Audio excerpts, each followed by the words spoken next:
రాష్ట్ర ప్రజలందరికీ digital health కార్డులు.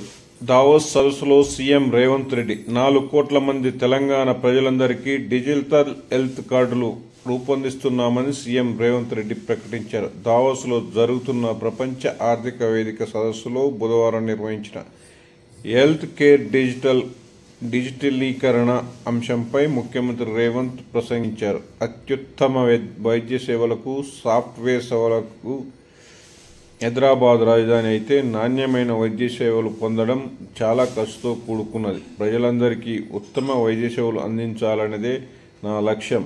రాజీవ్ ఆరోగ్యశ్రీ కింద పేదలకు 10 లక్షల వరకు ఉచిత వైద్య సేవలు అందిస్తున్నాం. ప్రభుత్వ, ప్రైవేటు భాగస్వామ్యంతో అత్యుత్తమ సాంకేతిక సాయంతో నాణ్యమైన వైద్య సేవలు అందిస్తాం. డిజిటల్ ఆరోగ్య కార్డుల డేటా భద్రత, ప్రైవసీని కాపాడుతాం.